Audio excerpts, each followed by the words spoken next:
우리 친구들 안녕하세요. 먼저 영접 기도하고 시작하겠습니다. 사모님 따라해 보세요. 사랑의 하나님, 나는 하나님을 떠난 죄인이에요. 예수님이 나를 위하여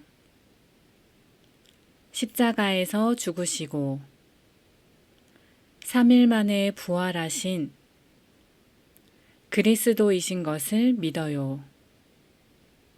지금 이 시간 내 마음의 문을 열고 예수님을 영접합니다. 내 마음 속에 오셔서 나의 주인이 되어주세요. 예수님의 이름으로 기도합니다. 아멘. 기도하겠습니다. 하나님, 우리를 구원해 주신 사랑과 은혜에 감사드립니다. 오늘도 말씀을 통하여 하나님을 더욱 알아가게 하시고 오직 복음만이 우리에게 각인되어지고 뿌리 내리고 체질되어지게 해주세요. 예수님의 이름으로 기도합니다. 아멘. 하나님께서 오늘 우리 친구들에게 주신 말씀 제목은요. 이 모든 일의 증인이라.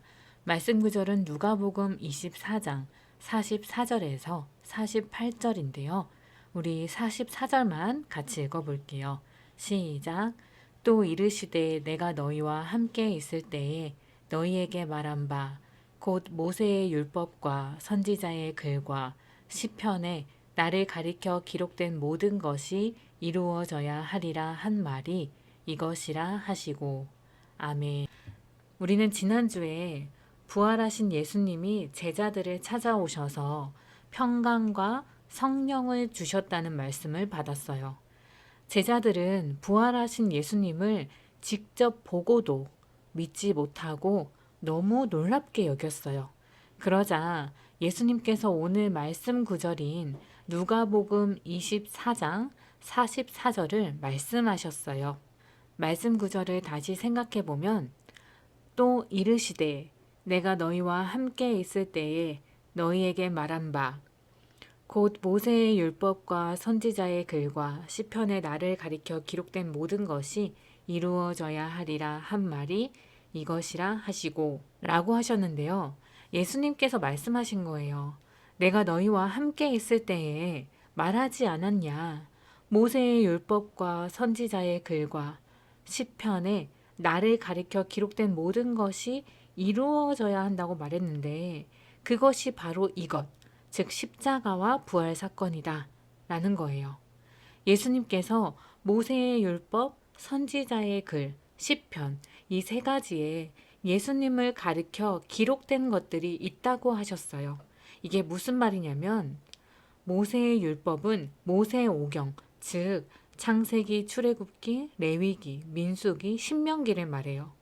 그리고 선지자의 글은 선지서뿐 아니라 사무엘상, 사무엘하, 열왕기상, 열왕기하에 해당하는 역사서도 포함돼서 말하는 거예요.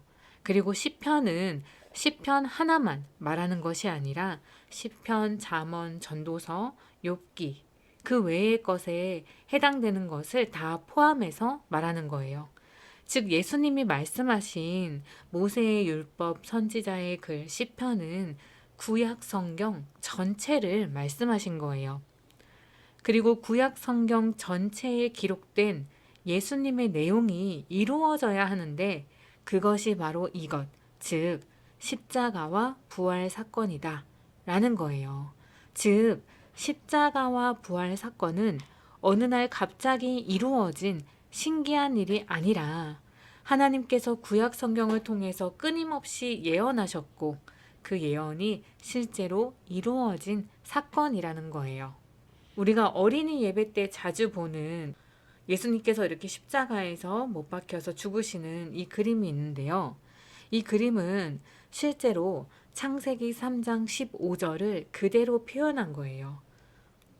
마귀의 거짓말에 속아서 하나님의 언약을 어기고 선악과를 먹은 사람을 찾아오셔서 하나님은 원시 복음인 창세기 3장 15절의 언약을 주셨어요.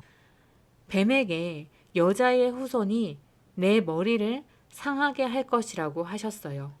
여자의 후손이란 예수님을 의미하는데요. 죄인인 우리를 구원하시기 위해서 우리와 똑같은 죄인이 아닌 의인이 우리를 위해서 죽어야 되는데요. 그래서 죄를 지은 아담의 후손이 아닌 성령으로 잉태된 여자의 후손이어야 되는 거예요. 예수님은 남자와 여자 사이의 자연적 관계를 통해서 태어나지 않으시고 하나님의 거룩한 영이 일하셔서 오직 여자만을 통해서 죄 없는 사람으로 여자의 후손으로 태어나셨어요. 하나님께서는 여자의 후손은 뱀의 머리를 상하게 할 것이고 뱀은 그의 발꿈치를 상하게 할 것이라고 말씀하셨어요. 우리 몸에서 머리에 있는 뇌가 다치면 다른 신체 부위도 정상적으로 기능을 못해요. 또 몸이 다시 회복되는 것도 쉽지 않아요. 그런 것처럼 예수님께서 뱀의 머리를 짓밟아서 상하게 하심으로 마귀가 아무것도 하지 못하도록 하신다는 거예요. 마귀의 권세를 멸하신다는 거예요. 그리고 뱀이 예수님의 발꿈치를 상하게 한다는 것은 바로 예수님의 십자가의 고난을 의미해요. 예수님께서 십자가에서 죽으심은 고통이었죠. 예수님께서 십자가에서 죽으셨을 때 어떤 사람들은 예수님의 고난 때문에 너무 슬퍼하기도 하고 또 어떤 사람들은 예수님께서 죽음의 고통을 당하심으로 자신들이 승리했다고 생각했어요. 하지만 예수님은 십자가에서 죽으신 지 3일 만에 다시 살아나셨어요. 예수님은 정말로 마귀의 권세를 이기신 마귀의 머리를 상하게 하신 하나님이시요 그리스도시라는 증거로 부활하셨어요. 예수님의 십자가의 죽으심과 부활하심을 하나님은 끊임없이 구약 성경을 통하여 예언하셨고 실제로 예수님께서 이 땅에 오셔서 십자가에서 죽으시고 부활하심으로 그 언약을 이루셨어요.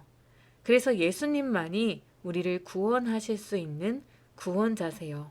그리고 예수님께서 이어서 말씀하신 내용을 보면 47절에 또 그의 이름으로 죄사함을 받게 하는 회개가 예루살렘에서 시작하여 모든 족속에게 전파될 것이 기록되었으니 라고 말씀하셨어요.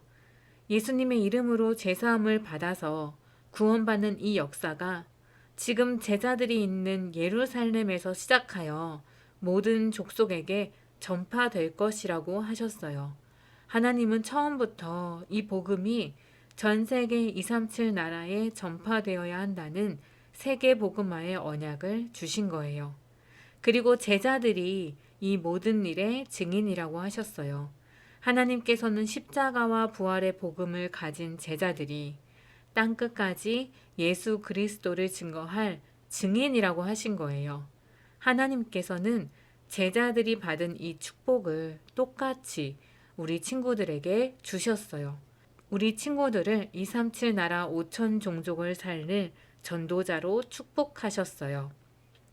우리는 이 믿음을 가지고 지금부터 기도하면서 준비해야 돼요.